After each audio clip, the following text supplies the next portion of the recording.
Hello friends, मैं doctor Renuka Sharma specialist. मैं इस वीडियो में समर में आई का कैसे देखभाल की जाए उससे रिलेटेड कुछ जानकारी आपको देती हूँ। सबसे पहले तो स्किन से चालू करते हैं। स्किन में छोटे छोटे चकत्ते पड़ सकते हैं, रैशेज आ सकती है सनलाइट बहुत ज़्यादा यदि स्ट्रॉन्ग वाली सनलाइट के एक्सपोजर से, और लिड्स में जो स्टाई बन सकती है। कंजंक्टिवा में दो तरह की, एक इन्फेक्टिव कंजंक्टिवाइटिस भी हो सकती है बैक्टीरियल, या फिर एलर्जिक कंजंक्टिवाइटिस भी हो सकती है। इन सब में आपको रेडनेस, वाटरिंग, ईचिंग और बर्निंग, ये सारी चीज़ें हो सकती हैं। और यदि इन्फेक्टिव है तो डिस्चार्ज वगैरह भी आ सकता है, जो कि आपको पता लगेगा कि आँख जो है चिपक जा रही है। ये सारी चीज़ें। कॉर्निया को देखेंगे तो कॉर्निया में जो है छोटे छोटे वाइट स्पॉट्स आ सकते हैं, जिसमें कि फोटोफोबिया, इंटेंस फोटोफोबिया होगा आपको। मतलब आप सनलाइट से आप इतनी ज़्यादा सेंसिटिव हो जाएगी आई कि आप खोल नहीं पाओगे। ये ऐसी फीलिंग भी आ सकती है, और साथ में उसके साथ ब्लरिंग ऑफ विजन भी हो सकती है। अब हम कैटरैक्ट जो है वो तेज़ी से बढ़ सकता है अल्ट्रावायलेट रेज के एक्सपोजर से। और एक टेरिजियम नाम का एक फ्लैशी मास रहता है, जो कि कंजंक्टिवा में कई बार यूवी लाइट के एक्सपोजर से, सनलाइट, डस्ट, ये सब के एक्सपोजर से डेवलप होता है। तो ये टेरिजियम यूवी एक्सपोजर से कई बार बहुत तेज़ी से बढ़ने लग जाता है। कैटरैक्ट की प्रोग्रेस जो है वो तेज़ी से बढ़ने लग जाती है।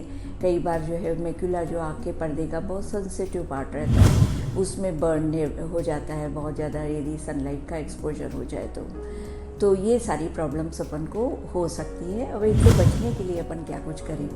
सबसे पहले तो हमें, यदि हम घर से बाहर निकलते हैं तो 100% यूवी फिल्टर वाला सन ग्लास, अच्छे जो फुल्ली आई को कवर करे, उसको यूज़ करें।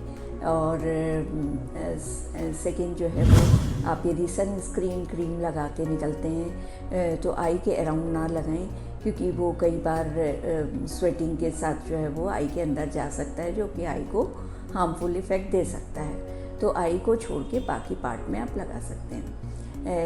थर्ड जो है, यदि आपको एलर्जी की प्रॉब्लम हो रही है, बहुत ज़्यादा ईचिंग हो रही है, तो ईचिंग बिल्कुल ना करें, क्योंकि हिस्टामिन नाम का एक प्रोडक्ट रिलीज़ होता है। यदि एक बार हम ईचिंग करेंगे तो वो 10 टाइम्स एलर्जी को और बढ़ा देता है। यदि बहुत ज़्यादा रैशेज़ आ रही है और इचिंग हो रही है तो आप, और यदि सनलाइट में आप आँख नहीं खोल पा रहे हैं, बहुत ज़्यादा सेंसिटिव हो गई है, ऐसा कुछ लग रहा है, रेडनेस, वाटरिंग, बहुत ज़्यादा ऐसी प्रॉब्लम्स हो रही हैं, तो आई के डॉक्टर से संपर्क ज़रूर करें। और इसके अलावा खाने पीने का भी उतना ही, डाइट का भी उतना ही ध्यान देना ज़रूरी है। डाइट में अपने कलिंदर और आम और green leafy vegetables, fresh fruits वगैरह खूब लें। इस सबसे भी आई बहुत हेल्दी रहती है। जंक फूड से आप दूरी बना के रखें। इसके अलावा तो पानी खूब पिएं, हाइड्रेशन बहुत ज़्यादा मेंटेन करें। एसी और कूलर के सामने यदि आप बैठें तो उसकी डायरेक्ट हवा आपकी आँख पे ना आए, क्योंकि उससे भी आपको ड्राइनेस हो सकती है, आई में आपको सूखा सूखा लग सकता है। यदि स्क्रीन टाइम बहुत ज़्यादा है तो आप बीच बीच में ब्रेक लें, 20-20-20 का रूल फॉलो करें, और ब्लिंकिंग प्रॉपर रखें। यदि बहुत ज़्यादा सिटिंग है तो आर्टिफिशियल टीयर्स का इस्तेमाल कर सकते हैं।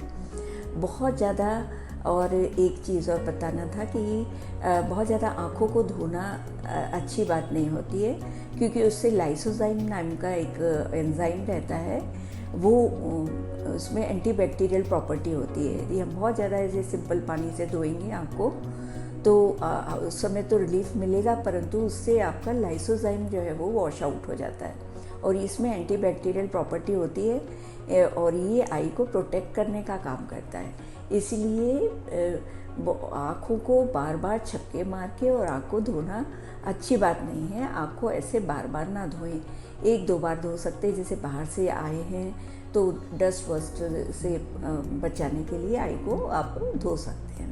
बहुत ज़्यादा ऐसे बार बार फ्रीक्वेंट पानी नहीं डालना है आँख में। और पानी बहुत पीना है, अच्छे से 8-10 गिलास कम से कम पानी पिएं।